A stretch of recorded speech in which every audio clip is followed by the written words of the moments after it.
for people? Most definitely. And it doesn't just consist of a physical practice. You know, a lot of people, can I lose weight and this, that, and the other? Yeah, because there's different forms of Mm-hmm. yoga. You know, what I do or what I've experienced is only just a little portion of everything else that's available in the yoga practice. Yoga is not just physical, it consists of breathing, it consists of meditation. So all those things are beneficial. You know, breathing lowers your heart rate, helps with blood pressure. You know, you have meditation that helps, I think, even boost your IQ. Yeah, yeah. It calms the mind. It again definitely help, and it's an experience of my own that helped with anxiety and depression. That's how I was introduced to yoga. Actually, I started going to counseling, and my counselor at the time said, you need to find some type of spiritual practice. You know, I had gotten out of the religious part of my life, and I was being steered in another direction, but I didn't know where to go. And that's what she told me, you need a spiritual practice. Maybe you should try yoga. And one day I was like legit having an anxiety attack, and I was looking for somewhere to run. So I Googled yoga, and I went to a class that was about 5 minutes away or 10 minutes away from my house. And within that hour of yoga, I had like a blackout. You know, she spoke briefly. It was me and maybe five other people in the room.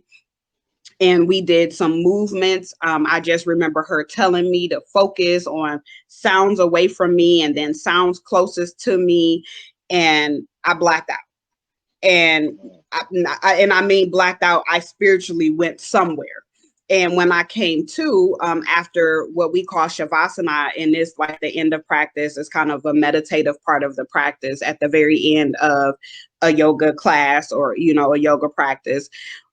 She looked at me and she said, "How do you feel?" And I just kind of like busted out in tears.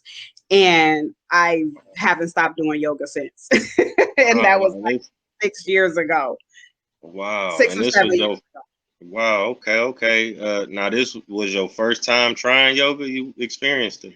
That was my first time trying yoga. I didn't know what to expect, which is what I try to tell my students, which is what I try to tell people that go into having a practice. Keep your mind open and don't have any expectations, because that's when you trick yourself and you don't enjoy the practice, because the practice of yoga is to keep you present. It does really keep you mindful and keep you present on and off the mat.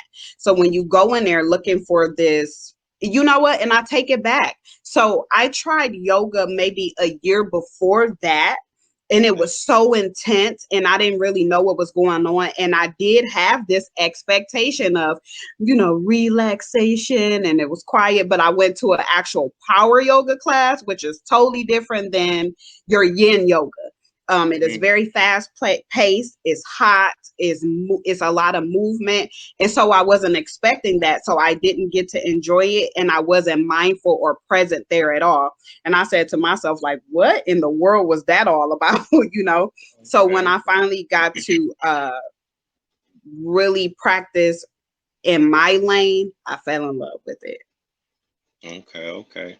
Now I got a question. Like you were saying, it was is power yoga and Zen. Is that what you said? Is those the two Yin different? with a Y, Okay. YIN. So yeah, there is, oh man, a list of yoga practices. You have yoga nidra, which is another one of my favorite practices, and it's for sleep. So it's basically like a meditation that you do on your way to sleep.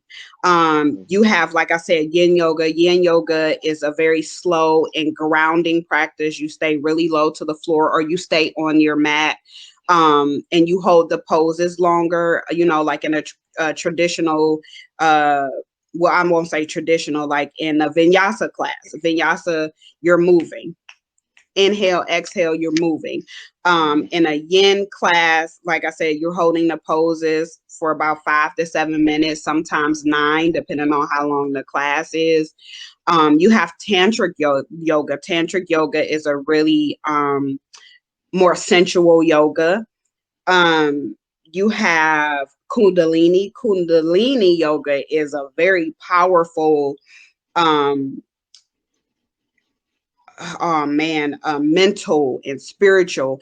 That's one of the Kundalini yoga reminds me of Kemetic yoga or Egyptian, where you see most of the statues and the deities and the kings and queens, and they had snakes on the top of their head, which is like enlightenment of the third eye, because it said that the Kundalini yoga helps that coiled snake. So Kundalini means coiled snake, and it's a coil snake that's at the base of your spine. And as you practice, and I don't think this happens once, but it grows and reaches your crown chakra, and Oh, that's when you're okay. closer to source. And that's why a lot of those Egyptian uh royalties have that snake on their forehead, meaning enlightenment and the opening of the third eye. Wow, So wow. Thank you for that. I appreciate that yes. breakdown. Man, Yes. I'm gonna have to do some googling tonight on the yoga side. I'm gonna try to start. I'm gonna try it. So my next question is, would you recommend a certain specific type of yoga just for beginners? Maybe for somebody that never tried yoga in their life, what should they start with? So yoga basics, just the basic poses. If you have a body, you can do yoga. Um, and yoga is for everybody, literally. No matter what size you are, what color you are, uh, there is a form of yoga for everybody. And so,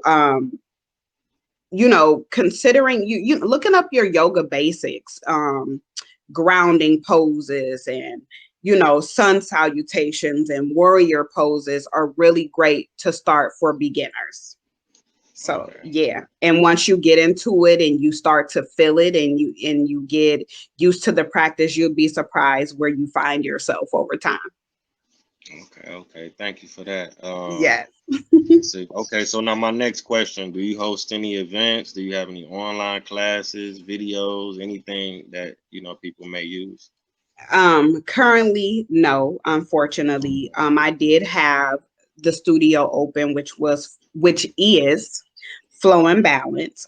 It's currently closed to the public because of my availability at the time. I am back. I'm a scholar, which I'm a scholar of life, but so I'm in school, and the moment I finish, I'm trying to open that space up.